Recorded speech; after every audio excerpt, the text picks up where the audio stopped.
اس کی آنکھ کسی کھٹکے سے کھلی تھی۔ چند ثانیوں کو تو اسے احساس ہی نہ ہوا کہ وہ کہاں ہے۔ اجنبی اور نامانوس جگہ، وسیع و عریض بیڈ پر کمبل اوڑھے اس کا وجود ایک پل کو اسے خود بھی بیگانہ سا لگا۔ ماحول میں کچھ ہلچل تھی، کوئی چہل پہل تھی، چند نسوانی آوازیں تھیں جو غالباً ساتھ والے کمرے سے آ رہی تھیں، کیونکہ جس کمرے میں وہ تھی اس کے علاوہ وہاں کوئی موجود نہیں تھا۔ ماما، آپ روبی کو سمجھا لیں، اس نے پھر میرا پین نکال لیا، ایک آواز آئی قدرے جھنجھلاتی ہوئی۔ او ہو بیٹا، اس میں لڑنے والی تو کوئی بات نہیں، الماری میں دیکھو، شاید کوئی پین رکھا ہو وہاں۔ بہت بردباری سے جواب دیا گیا۔ ماما، جھگڑے کی بات نہیں، بات اصول کی ہے۔ جب وہ خود اپنی کسی چیز کو ہاتھ نہیں لگانے دیتی تو میری چیزیں کیوں ادھر ادھر کرتی ہے؟ وہ آواز ہنوز غصے کا اظہار بنی ہوئی تھی۔ ٹھیک ہے، اب بند کرو صبح صبح اس طرح لڑنا، سمجھا دوں گی اسے میں۔ تم آ کر ناشتہ کر لو، کالج سے دیر ہو جائے گی۔ جواب میں قدرے خاموشی چھا گئی، جس کا مطلب یہ تھا کہ ماں کی بات مان لی گئی تھی۔ وہ خاموشی سے لیٹی ہوئی تھی، ابھی تک اس گھر کے مکینوں میں سے کوئی بھی اس کے سامنے نہیں آیا تھا۔ کافی دیر گزر گئی، یوں لگتا تھا جیسے اس گھر کے لوگ اسے کسی بے جان شے کی طرح اس کمرے میں رکھ کر بھول گئے تھے۔ کس قسم کے لوگ تھے وہ ٹھیک طرح جان نہیں پائی تھی۔ اتنا اسے یاد تھا کہ ان سب کے رویوں میں اس کے لیے سختی اور اجنبیت نہیں تھی، ملائمت اور اپنائیت تھی، اور یہی احساس اس کے اندر سکون، وقتی سکون بن کر اترا تھا، اور طویل مسافت کے بعد جس نے اس کے جسم سے زیادہ اس کی روح کو تھکایا تھا۔ اسے نیند آ گئی تھی۔ کل کیا ہونا تھا، کل کیا ہو سکتا تھا، سب کچھ وقتی طور پر بھلا کر وہ مطمئن سی ہو گئی تھی۔ ارے، تم کب سے جاگ رہی ہو؟ فربہی مائل خوبصورت سی خاتون اس کے قریب آئیں۔ شاید یہ انہی کا کمرہ تھا جہاں وہ براجمان تھی۔ میں تو کافی دیر سے جاگ رہی ہوں، اس نے جواب دیا۔ وہ اٹھ کر بیٹھ گئی تھی۔ اوہو، سوری بیٹا، دراصل صبح صبح میری بیٹیاں گھر کو میدان کارزار بنائے ہوئے ہوتی ہیں، سب کچھ بھول جاتا ہے کیا کرنا ہے کیا نہیں کرنا۔ ایک منٹ، باتیں بعد میں، مجھے یقین ہے تمہیں بھوک لگ رہی ہوگی۔ وہ سامنے واش روم ہے، تم فریش ہو جاؤ، میں اتنی دیر میں ناشتہ لے آتی ہوں۔ وہ کمرے سے باہر نکل گئی۔ آریان کمبل ایک طرف پھینک کر اٹھ گئی، باتھ روم کا دروازہ کھول کر اندر داخل ہوئی تو مکینوں کی عمارت اور خوش ذوقی سے مروب سی ہو گئی۔ ہلکے سرمئی رنگ کی ٹائلز کے ساتھ bathroom fitting, wash basin, chair commode, bathtub, ہر چیز ہلکے سرمئی رنگ کی تھی۔ اس نے واش بیسن کے ساتھ لگے ہوئے بڑے سے آئینے میں اپنا چہرہ دیکھا۔ گلابی رنگت صرف ایک دن اور رات میں ہی مرجھا کر سرسوں کے پھول کی سی ہو گئی تھی۔ سیاہ بالوں کی الجھی ہوئی لٹیں چہرے کے گرد بے ترتیبی سے جھول رہی تھی۔ پیشانی پر دائیں طرف بھووں سے تھوڑا اوپر زخم کی بینڈیج کی گئی تھی۔ اس نے ہلکے ہلکے دو چار چھپکے سے مارے بال سمیٹ کر یوں ہی جوڑا سا باندھ لیا، اور تولیے سے منہ خشک کرتی باتھ روم سے باہر آ گئی۔ سامنے ہی وہ خاتون ناشتے کی ٹرے بیڈ پر سجائے اسے محو انتظار ملی۔ آؤ بیٹھو اور تکلف برطرف رکھ کر ڈٹ کر ناشتہ کرو۔ فہدی اور ابھی تھوڑی دیر میں آئے گا تمہیں چیک کرنے کے لیے۔ ویسے وہ رات بھی کہہ رہا تھا کہ کوئی ایسی میجر انجری نہیں ہے، جلدی امپروو کر لو گی تم۔ یہ بولتے بولتے یکدم رک گئیں، پھر کچھ سوچ کر دوبارہ گویا ہوئیں۔ میرا خیال ہے کہ جب سے تم جاگی ہو اس وقت سے مسلسل میں ہی بولے جا رہی ہوں۔ تم نے کیا نہ بولنے کی قسم کھا رکھی ہے؟ وہ اب مسکرا رہی تھی۔ آنٹی، میرے پاس کہنے کو کچھ نہیں۔ کیا کہوں، یوں بھی آپ بولتی زیادہ اچھی لگتی ہیں۔ اس نے ان کی جانب مسکرا کر دیکھا تھا۔ جانے کیوں ان کی موجودگی اور ان کی باتوں کی وجہ سے وہ خود کو کسی حد تک ہلکا پھلکا محسوس کر رہی تھی۔ تو باتیں کرنے کا گر جانتی ہو۔ ویسے میری روبیہ تمہاری طرح ہے، خاموش خاموش، سلجھی، بلکہ کبھی کبھی کچھ الجھی الجھی سی، لیکن اسے چھوٹی انیکا تو ایسے ہے جیسے کسی باتیں کرنے والے کھلونے کو چابی دے کر چھوڑ دیا جائے۔ وہ بہت محبت بھرے انداز میں کہہ رہی تھی۔ آریان کی پلکوں پر نمی سی دم توڑ گئی۔ اماں، تم بھی تو یوں ہی پیار کرتی تھی مجھ سے، چھوٹے چھوٹے نوالے بنا کر کھلانے سے لے کر تعلیم کے میدان تک میرے ہم قدم رہیں۔ پھر آخر اب کیوں دوریاں حائل ہو گئیں ہمارے درمیان؟ کیوں تمہاری محبت بھری آنکھیں مجھے نظر نہیں آتی؟ تمہاری مامتا بھری آغوش کیوں دور ہو گئی مجھ سے؟ نوالا جیسے اس کے حلق میں اٹک گیا تھا، بالکل ایسے کہ اسے لگا کہ بس اس کی آخری سانسیں ہیں۔ شینا پھپھو کی نظریں اس کے چہرے پر پڑی۔ ارے تمہیں کیا ہوا؟ تیزی سے سرخ پڑتی رنگت اور آنکھوں سے بہتے پانی نے انہیں بوکھلا دیا تھا۔ ان کی سمجھ میں اور تو کچھ نہ آیا۔ گلاس پانی کا بھر کر اس کے منہ سے لگا دیا۔ ایک دو گھونٹ پی کر اس نے آنسوؤں کے گولے کو حلق سے نیچے کیا، لیکن چہرے کے تاثرات بدستور ویسے ہی تھے۔ دیکھو بیٹا، تمہیں جو پریشانی ہے ہم سے کہو، یقین کرو ہم تمہاری پوری مدد کریں گے، لیکن تم تنہا اس طرح پریشان ہوتی رہو گی تو بھلا کیا حاصل؟ شینا پھپھو جیسے اسے حوصلہ دیتے ہوئے بولی، لیکن اس کی کہانی ایسی ہی تھی جو اس کے دریدہ دل میں ہی پنہاں رہتی تو اچھا تھا۔ وہ ڈوب رہی تھی، اس لیے تنکے کا آسرا چھوڑنا نہیں چاہتی تھی۔ اس کا دماغ مسلسل ادھیڑ بن میں لگا ہوا تھا۔ ظاہر تھا کہ وہ یہاں مستقل تو رہنے نہیں آئی تھی، اسے سوچنا تھا کہ آگے کیا قدم اٹھایا جائے کہ وہ حوادث زمانے سے محفوظ ہو جائے۔ فی الحال تو یہی پناہ ہی اس کے لیے غنیمت تھی۔ نہیں آنٹی، کوئی پریشانی نہیں، وہ جبراً مسکرائی۔ دراصل آپ کی باتیں سن کر مجھے اپنی امی کی یاد آ گئی تھی۔ اس کی بات پر انہیں یقین نہیں آیا تھا۔ وہ مہربان آنکھوں والی عورت ساری رمزیں جانتی تھی۔ ضرور اس لڑکی کے بیک گراؤنڈ میں کوئی ایسی بات تھی جو یہ اپنے بارے میں بات کرتے ہوئے ہچکچا رہی تھی، لیکن وہ اصرار کر کے اس کے زخموں کو کریدنا نہیں چاہتی تھی۔ کیا میں اندر آ سکتا ہوں؟ انہوں نے آواز کی سمت دیکھا تو ڈاکٹر فواد اپنی سحر انگیز شخصیت کے ساتھ دروازے پر موجود تھے۔ ارے فادی، میرے کمرے میں آنے کے لیے تمہیں اجازت کی ضرورت کب سے پڑنے لگی؟ پھپھو، اب یہ صرف آپ کا کمرہ نہیں ہے نا؟ انہوں نے کنکھیوں سے آریان کی طرف دیکھتے ہوئے قدرے شرارت آمیز انداز میں کہا۔ دیکھو بھائی، میرے کمرے میں کوئی اجنبی نہیں ہے۔ آریان بھی روبیا انیکا کی طرح تیسری بہن ہے، سمجھے؟ انہوں نے محبت سے کہا۔ آریان کا سر جھکا ہوا تھا، لیکن وہ جانتی تھی کہ اس پل شینا پھپھو کے چہرے پر جو خوبصورت تاثر سمٹا ہوگا وہ دیکھ کر ماں کی ہوک کم ہو جائے گی۔ ذرا اپنی نبض چیک کروائیے۔ جھکے ہوئے سر کے سامنے بھاری مردانہ ہاتھ نظر آیا۔ اس نے خاموشی سے دایاں ہاتھ آگے کر دیا۔ ان کی انگلیاں اس کی کلائی پر متحرک ہوئیں تو ایک لمحے کے لیے وہ حیا آمیز جھجک کا شکار ہو گئی۔ ان کی نظریں گھڑی کی سوئیوں پر تھیں۔ شی از پرفیکٹلی آل رائٹ پھپھو، وہ شینا پھپھو سے مخاطب تھے۔ فادی، ذرا اس کا زخم بھی دیکھ لو۔ پھپھو کے کہنے پر انہوں نے آگے بڑھ کر بینڈیج کھول دی۔ خون میں تر روئی کو نہایت احتیاط اور نرمی سے زخم سے الگ کیا۔ پیشانی پر 1 انچ لمبا اور تقریباً 2 سینٹی میٹر گہرا زخم کا نشان تھا۔ خون رسنا بند ہو چکا تھا۔ انہوں نے ٹیوب نکال کر زخم پر دوا لگا دی۔ پٹی کی اب ضرورت نہیں ہے، یہ ٹیوب رکھ لیں۔ دن میں 3-4 بار لگائیں گی تو 1 دن میں کافی بہتر ہو جائے گا۔ اچھا پھپھو، میں کلینک چلوں؟ دیر ہو رہی ہے۔ وہ پہلے آریان سے پھر پھپھو سے بات کر کے باہر نکل گئے۔ آریان اس سارے عرصے میں خاموش رہی تھی۔ پھپھو شینا بھی اسے لیٹنے کی تلقین کرتے ہوئے برتن اٹھا کر کمرے سے باہر چلی گئیں۔ کمرے میں اب وہ تھی یا پھر بگولوں کی طرح چکراتا ہوا اس کا ماضی، عفریت کی طرح منہ کھولے سامنے کھڑا حال اور بے امان مستقبل۔ سامعین کرام، آپ سن رہے ہیں ایک اردو رومانوی داستان جس کا نام ہے اسیر موسم ہجراں۔ یہ اس سلسلے کی قسط نمبر 2 ہے۔ مجھے امید ہے آپ کو میری یہ کاوش پسند آئے گی۔ آپ نے اگر ابھی تک میرا چینل کہانی گھر سبسکرائب نہیں کیا تو ابھی میرے چینل کو سبسکرائب کر کے بیل نوٹیفیکیشن آن کر لیجئے تاکہ آنے والی ہر نئی کہانی کی اطلاع بر وقت آپ تک پہنچ سکے۔ آج سادات نگر میں جیسے رنگ ہی رنگ اترے ہوئے تھے۔ مسرت جہاں نے فرسٹ کلاس پوزیشن لی تھی میٹرک میں۔ اماں بھی کے تو فخر کے مارے پیر ہی زمین پر نہ ٹک رہے تھے۔ ان کی آنکھیں جگمگا رہی تھیں اپنی ہونہار بیٹی کی کامیابی پر۔ بھائی الگ بے حد خوش تھے۔ سوئے اتفاق سبھی گھر پر موجود تھے۔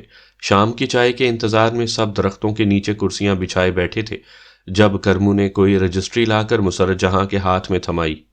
چھوٹی بی بی، باہر ڈاکیے نے یہ کاغذ دیا ہے، اس پر دستخط کر دیں۔ مسرت جہاں نے دستخط کر کے وہ کاغذ اسے تھمایا اور ابھی لفافہ کھولنے ہی لگی تھی کہ شاکر نے اچک لیا۔ لفافہ کھول کر مارکس شیٹ پر نظر دوڑائی۔ 5 بھائیوں کی لاڈلی بہن اور اس بری طرح فیل؟ افسوس، صد افسوس، ہماری تو ناک کٹوا دی تم نے۔ سنجیدہ صورت لیے وہ مسرت جہاں سے ہم کلام تھا۔ کیا مطلب؟ اتنے اچھے پیپر ہوئے تھے میرے، مجھے دکھائیں مارکس شیٹ۔ وہ روحانسی ہو کر بولی۔ اچک کر خود سے 2 فٹ لمبے شاکر حسین سے مارکس شیٹ چھیننے کی کوشش کرنے لگی۔ ارے کیوں ہماری بٹیا رانی کو ستاتے ہو؟ بتا دو کیا نتیجہ نکلا؟ ابا میاں کی مداخلت نے شاکر حسین کو مزید شرارت سے باز رکھا اور انہوں نے مصنوعی رونی صورت بنا کر سند مسرت جہاں کے ہاتھ میں تھما دی۔ مارکس شیٹ پر نگاہ ڈالنے کے بعد پہلے تو مسرت جہاں کی آنکھیں حسرت سے پھیلی یوں کہ رینگ کر کانوں سے جا لگیں، پھر ایک فلک شگاف چیخ ان کے ہونٹوں سے بلند ہوئی، کاغذ ہاتھ سے چھوٹ کر نیچے گر گیا، اور پھر جو انہوں نے چہکوں چہکوں رونا شروع کیا تو مانو اماں بھی اور بھابھیوں کے تو ہاتھ پاؤں ہی پھول گئے۔ ارے بچی رہنے دو، کوئی بات نہیں، پھر امتحان دے دینا، یوں رونے سے بھلا اب کیا حاصل؟ اماں بھی اس کا سر سینے سے لگائے تسلی آمیز انداز میں کہہ رہی تھی۔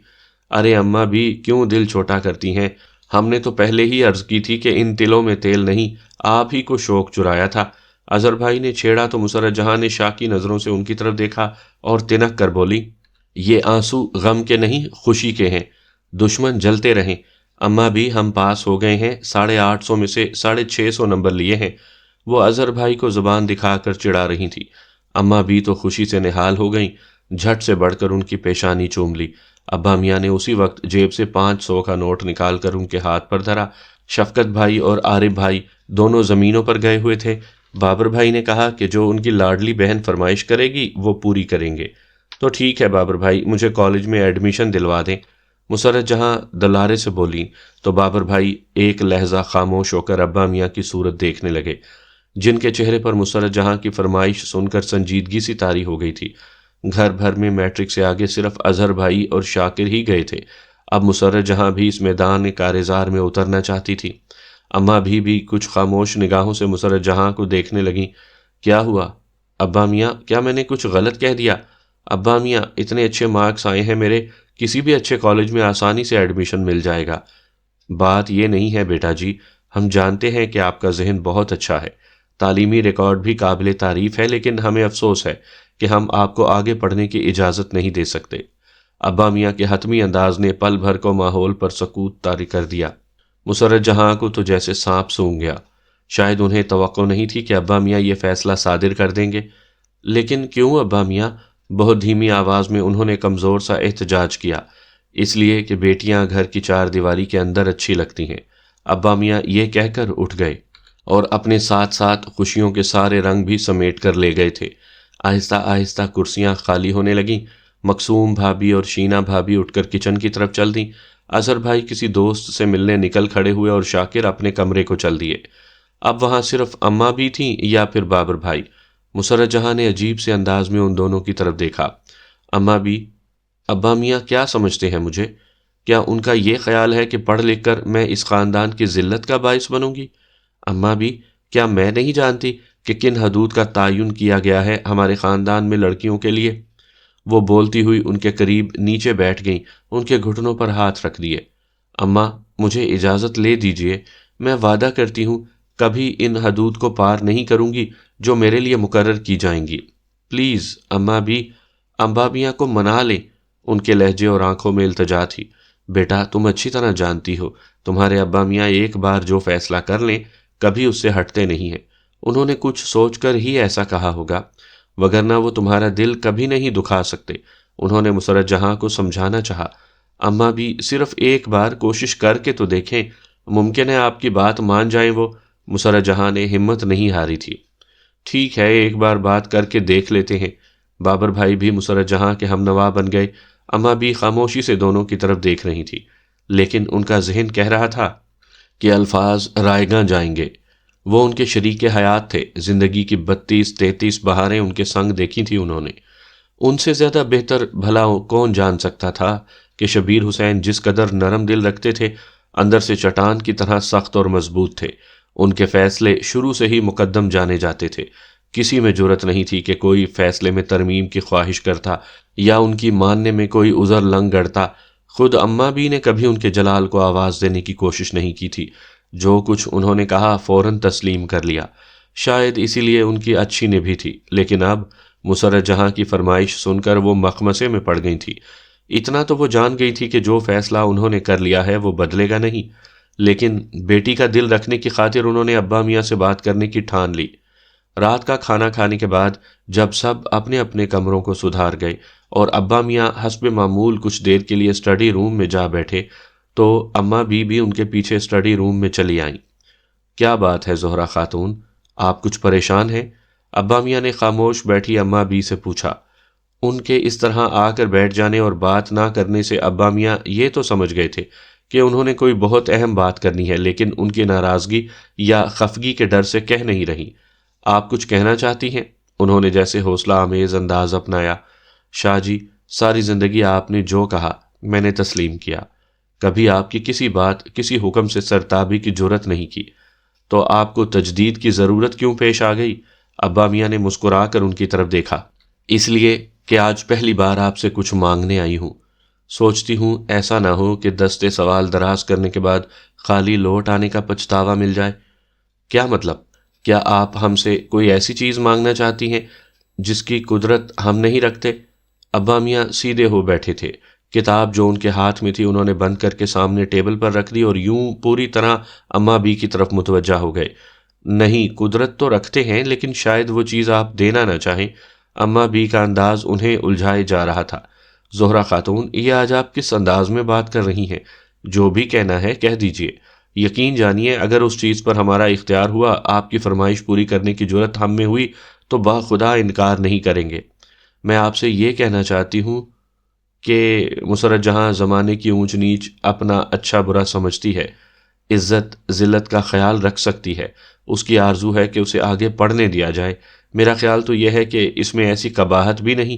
آخر لوگوں کی بیٹیاں اسکولوں کالجوں میں پڑھ ہی رہی ہیں۔ ان لوگوں میں اور ہم میں بہت فرق ہے زہرہ خاتون۔ ہم آل نبی صلی اللہ علیہ وسلم اولاد علی ہیں، جن کی مستورات نے سورت سے بھی پردہ کیا ہے۔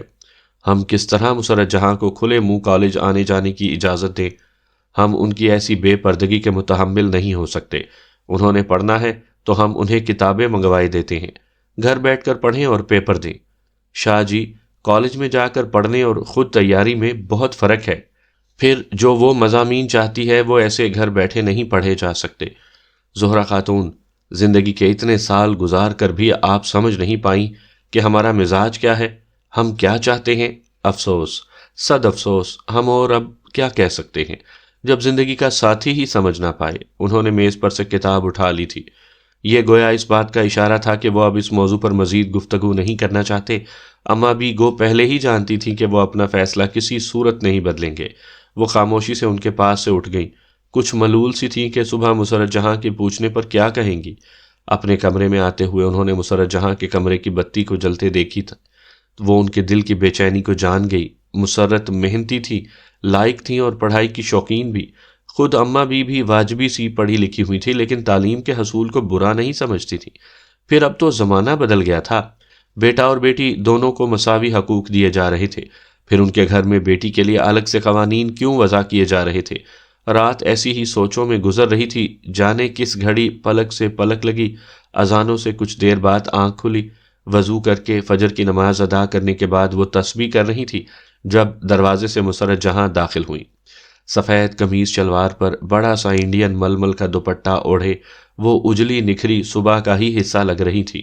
بالوں کی لٹیں دوپٹے کی اوٹ سے جھانک رہی تھی۔ جانے کیوں اماں بی کو ان کے چہرے پر پھیلے رنگ کچھ پھیکے اور ملال میں ڈوبے ہوئے لگے۔ ایک ہی شب جانے کون سی سوچوں کے تانوں بانوں میں الجھ کر ان کے معصوم چہرے نے سنجیدگی کی دبیز چادر اوڑھ لی تھی۔ شرارت سے چمکتی آنکھیں کچھ بجھی بجھی سی لگ رہی تھی۔ بیٹا رانی، وہاں دروازے کے پاس کھڑی کیا کر رہی ہو؟ یہاں آؤ میرے پاس۔ انہوں نے بہت پیار سے کہا تو مسرت جہاں نے ایک پل کو سر اٹھا کر ان کی سمت دیکھا اور پھر دھیرے دھیرے سہج سہج قدم اٹھاتی ان کے قریب آ گئیں، جیسے وہ کانچ کی بنی ہوئی اور پتھریلی زمین پر چلنا پڑ گیا ہو۔ یہاں بیٹھو میرے پاس۔ اماں بی نے جائے نماز سمیٹ کر وہیں اپنے قریب ہی تخت پوش پر ان کے بیٹھنے کی جگہ بنائی۔ وہ خاموشی سے اماں بی کے پاس بیٹھ گئیں۔ بیٹا، کیا ناراض ہو گئیں مجھ سے؟ نہیں اماں بی، ایسی تو کوئی بات نہیں، آپ نے ایسا کیوں سوچا؟ مسرت جہاں نے ان کے خیالات کی تردید کی۔ بیٹا، ہم نے تو پوری کوشش کی، لیکن تمہارے ابا میاں جب ایک بار کچھ کہہ دیتے ہیں تو پھر اس پر سے ایک انچ ادھر ادھر نہیں ہوتے۔ ان کا اقرار اقرار ہوتا ہے اور انکار کا مطلب انکار۔ اماں بھی، آپ مجھے وہ بات کیوں سمجھا رہی ہیں جو پہلے سے میرے علم میں ہے؟ میں جانتی ہوں کہ وہ نہیں مانیں گے۔ تو پھر بیٹا یوں دل چھوٹا نہ کرو، ہنسو بولو، جیسے پہلے خوش رہتی تھی اسی طرح۔ اماں بی کے کہنے پر ایک پھیکی سی مسکراہٹ ان کے لبوں پر بکھر کر معدوم ہو گئی۔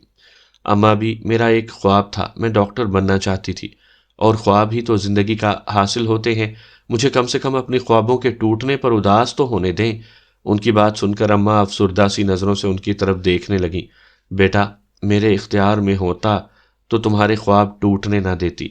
تمہارے ابا میاں کی سوچ بھی اپنی جگہ پر ٹھیک ہے، وہ باہر کا ماحول دیکھتے پرکھتے ہیں، اچھی طرح جانتے ہیں، اسی لیے مستقبل کی پریشانی سے بچنے کی پیش بندی کرتے ہیں۔ تم بھی یہ سوچ لو کہ ان کا یہ فیصلہ شاید تمہارے حق میں اچھا ہو۔ وہ بے دلی سے اماں کی باتیں سن کر وہاں سے اٹھ گئیں۔ پھر آنے والے 6-7 بوجھل دن جیسے گھسٹ گھسٹ کر گزرے تھے۔ مسرت جہاں کی خوشنوائیوں پر تو جیسے خزاں نے سیاہ پنجے گاڑ دیے تھے۔ گھر میں سناٹے سے گونجنے لگے۔ جس میں بلبل کی لہکار سے ہر دم رونق رہتی تھی وہ خاموش ہو گئی تھی، اور اس کی یہ خاموشی گھر بھر کو تشویش میں مبتلا کیے دے رہی تھی۔ مسرت جہاں نے نہ تو ضد کی، نہ ہی رونا دھونا مچایا، بس غیر ضروری باتیں ختم کر دیں۔ ان کی اس نمایاں تبدیلی نے اماں بھی اور ابا میاں کو بھی پریشان کیا۔ زہرہ خاتون، مسرت جہاں آج کل کیوں چپ چپ سی رہنے لگی ہیں؟ ابا میاں کے سوال پر انہوں نے کچھ ایسی نظروں سے دیکھا جیسے کہہ رہی ہوں کہ آپ سے زیادہ بہتر اس کا سبب کون جانتا ہے، لیکن منہ سے کچھ نہ بولیں۔ ایسے کیا دیکھ رہی ہیں ہماری طرف؟ کیا ہم قصوروار ہیں اس بات کے؟ ان کے دوبارہ سوال کرنے پر بھی اماں بھی کچھ نہ بولی، خاموشی سے بیٹھی ساگ بناتی رہیں۔ ٹھیک ہے، آپ جواب نہیں دینا چاہتی تو ہم مسرت جہاں کو بلا کر خود پوچھ لیتے ہیں۔ اور پھر انہوں نے واقعی اسی وقت مسرت جہاں کو بلوا لیا۔ بیٹھے بیٹا۔ مسرت جہاں ان کے سامنے بیٹھ گئیں۔ کیا ہم آپ کی خاموشی اور اداسی کا سبب جان سکتے ہیں؟ وہ عمیق نظری سے مسرت جہاں کے کھلے کتاب جیسے چہرے کا مطالعہ کرنے لگے۔ ابھی وہ اتنی سمجھدار نہیں ہوئی تھی کہ جذبوں اور تاثرات کو چھپا سکیں۔ ہر جذبہ آنکھوں کے آئینے پر آ کر اپنی اصل صورتحال دکھا دیتا ہے۔ جی ابا میاں، انہیں توقع نہیں تھے کہ ابا میاں یوں بطور خاص انہیں بٹھا کر ان کی خاموشی کا سبب جاننا چاہیں گے۔ ہم کہہ رہے ہیں کہ آپ کیا ہمیں اپنی اس خاموشی کی وجہ بتائیں گی؟ کوئی نہیں ابا میاں، ایسی کوئی بات نہیں۔ وہ کچھ نروس سی ہو گئی تھی، شاید اس لیے کہ آج تک انہوں نے ابا میاں سے کبھی جھوٹ نہیں بولا تھا۔ بیٹا، اولاد کتنی ہی بڑی کیوں نہ ہو جائے، کتنی ہی خود مختار، کتنی ہی انڈیپینڈنٹ ہو جائے، ماں باپ کی نظروں میں اس کا بچپن ہی رہتا ہے۔ آپ اس وقت جھوٹ بول رہی ہیں، ہم یہ بھی اچھی طرح جان رہے ہیں۔ آپ نہیں بتانا چاہتی تو نہ صحیح، ہم ان باپوں میں سے نہیں جو اولاد پر بے جا سختی کریں۔ ان کے لہجے میں تعصب کا ہلکا سا شائبہ تھا۔ ابا میاں، آپ ناراض مت ہوں، اصل میں میرا ایک خواب تھا، ڈاکٹر بننے کا خواب، لیکن میں آپ کے فیصلے کے آگے سر نہیں اٹھاؤں گی، بس وقتی طور پر کچھ دکھ ہوا۔ مسرت جہاں سادگی سے کہتی ہوئی شبیر حسین کو اتنی پیاری لگی کہ انہوں نے جھٹ سے گوہر مقصود ان کی گود میں ڈال دیا۔ اور اگر ہم اس دکھ کا، اس رنج کا مداوع کر دیں۔ وہ مسکراتی نگاہوں سے ان کی جانب دیکھ رہے تھے۔ وہ کچھ نہ سمجھنے والے انداز میں ان کی طرف دیکھنے لگیں۔ ہم کل ہی میڈیکل کالج سے آپ کے لیے فارم منگوائیں گے، اب تو خوش ہے نا؟